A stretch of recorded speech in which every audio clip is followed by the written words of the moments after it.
Well, welcome back, everyone. This is audio commentary for season 3 of Retrospectives Be Damned, and here we are with the 11th episode of the series, the first one for season 3.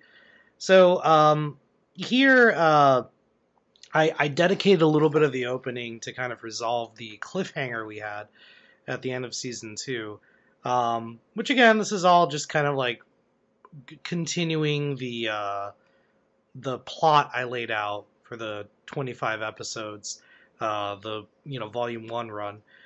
Here we find out other RBD guy is looks just like RBD guy. He's literally the other RBD guy.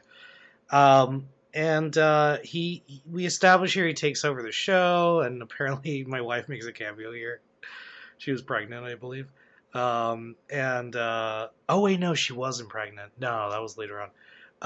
But yeah, we do this switch here to move the plot along, where other RBD guy is given a chance to take over the show, and RBD guy takes it, which is so bizarre for me. But whatever, man. Times are tough, I guess. We later kind of address that in the final episode. So once that's established, I decided to, for the topic of this episode, to tackle Rumble controllers. It just seemed like a really great idea. I had looked at all the stuff I'd covered previous, and Rumble controllers or Rumble packs or whatever you want to call it, we take it. It's just like no duh. It's no shit. It's there. Like we don't really think about it, but being a child of the '90s, I was introduced to that, and it was a big fucking deal. And Star Fox 64 is one of my favorite. Actually, it is my favorite Nintendo 64 game. So that's where it made its debut. So I was kind of able to kill two birds with one stone. I was able to talk about Rumble controllers and also talk about Star Fox 64.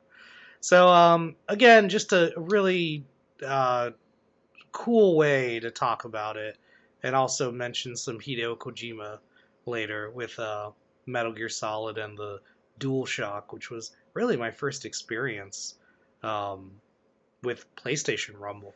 And so here we have episode 12, the second episode of the season. When I started Retrospectives Be Damned, I didn't want it just to be about games. It was my retrospectives. The title Retrospectives Be Damned is kind of like a shorthand way of saying, like, yeah, sure, retrospectives are a dime a dozen on YouTube, but you know what? This is me. It's what I say at the end of almost every episode. Retrospectives be damned, I'm telling my story. Because it's true. It's like, yeah, sure, everyone can tell a story, but like this is unique to me. So it's important to me to talk about it. But I had reached a point where I'm like, God, the first 11 episodes are all games. I really haven't covered anything non-gaming related. So I wanted to kind of start injecting things like that. And so here I did just that. And I decided what would be the most non-gaming thing I could cover. And I'm like, oh, dude, theme parks. Because I love theme parks. I have a huge love for them. And at the time, and honestly, I think still, possibly. Although I really like Galactic Star Cruiser at Hollywood Studios, but as a whole, Universal Orlando Resort is my favorite theme park. It's just so, like, quality over quantity, and it's so tightly packed in a good way. Really dig it, and I was so glad I got to talk about that, for a whole episode.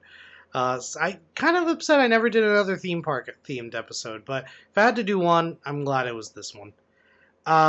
Also here, plot-wise, we start to show the trigger in the other RBD guy. We're kind of laying breadcrumbs. First episode, everything seemed really nice, but here we start saying, well, there's some weird shit going on, as you could tell. So that was important for me to start putting in here so that the hints were getting there. Also, man, I got a comment on my hair. It looks weird in this episode. This was I did something different. They decided to make my hair non-symmetrical, so it's like a little shorter on one side. I was basically too chicken shit to shave half my hair, which was a really popular style at the time, and I just didn't know how to style it, man.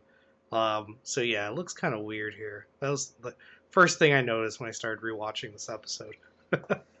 So here we have the 13th episode, a Nintendo 64 anniversary episode. Seemed perfect in so many ways. One, it was the anniversary of the N64. I hadn't covered this yet. And also, I had just talked about the Rumble Pack in the first episode of this year. So it just, I don't know, my mind was already on N64, so it seemed to kind of like piggyback off of that in a fashion and dive into that. This was actually one of my favorite episodes to write because I had to kind of really think back at my N64 memories. And man, those are some of my favorites because that's really when I met two people that we're not as close anymore because you grow up, you kind of go apart and stuff. It happens, but we still do talk to each other occasionally, so that's very nice. But I made two friends that I still know to this day, and man, we had so many awesome Nintendo 64 memories of just funny shit that we would do. So being able to kind of like relive that and go back to it and revisit that and talk about it, just pure dopamine release for me. Nostalgia is a hell of a drug, man, and this one was like pure nostalgia for me. So definitely one of my favorite episodes, at least to write. Because of that aspect. Also, I almost forgot about this, but my sister makes a cameo using archival footage of the Extreme 90s Gamer. That was just kind of like something that came about in the writing. I didn't think about it. And obviously I wasn't going to ask my sister to come in just to film something that I could utilize. So it's stock footage, and then we also cut to me kind of slamming the door to complete the effect. But it was kind of cool. I like that she makes an appearance here. It's like a special cameo appearance, which I thought was really funny. And so here, of course, also in this episode, it's revealed that the other RBD guy is evil. And he kind of says his plot and something triggering words, which is always kind of cool.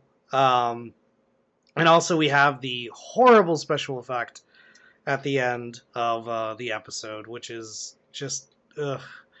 That was before I was using green screen. Just really terrible effect. Which I later recreated for the last episode. A little better, I think. There's a hidden message at the end of the very last second that I don't think not too many people caught, where I kind of apologize for the crappy effects. So that's there, and I always like that Easter egg. One of the rare Easter eggs that, I think I had promised Easter eggs in the last season finale, so there's one. So finally here we get to the last episode of the season, the 14th episode overall of the show.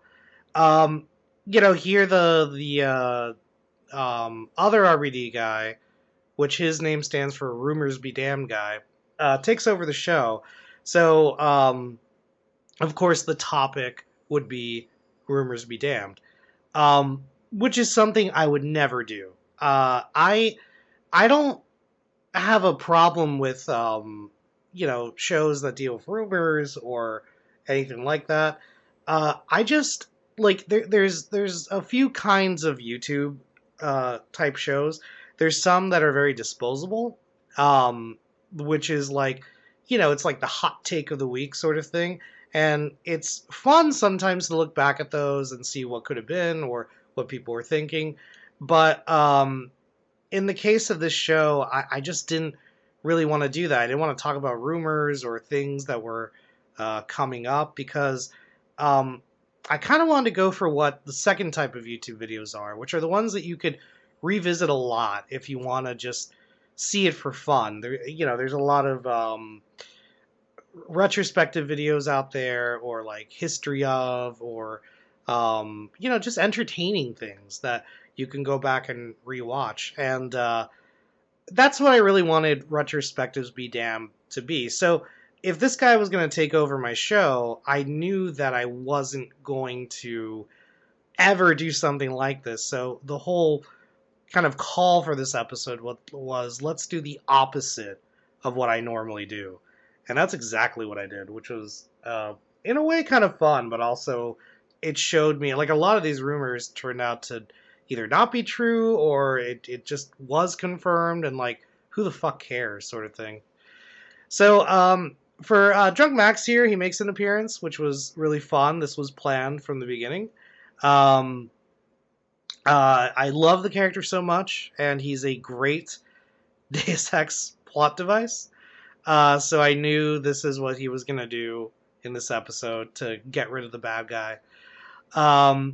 Usually I am drunk for Max, and in the case of this episode, I was drunk for Max, was not drunk for everyone else. The idea is when Max walks in, everyone else around him gets drunk. I was acting for other RBD guy and for regular RBD guy, the drunk parts. But for Max, oh yeah, that's 100%. I drank, which was really fun. Of course, drinking is always fun. But yeah, always planned for Max to make at least an appearance on the show. This is his first, and he would make 2 other appearances before the series is over. Yeah, it was really fun to do. But yeah, guys, that is the end of season 3. Season 3 was really fun overall. It was it furthered the plot. We think everything's resolved at the end because what's his face is dead, other RBD guy, or so we think so. But no, we find out as as the plot continues that things are not what they seem. But this was a fun season to kind of disrupt the status quo. The joke at the beginning is something I'd wanted to do for the longest time, and I finally got to do it. So yeah, it was a lot of fun. A lot of cameos too, which was really cool. But alright guys, thank you so much for watching, and stay tuned for more audio commentaries. Take care.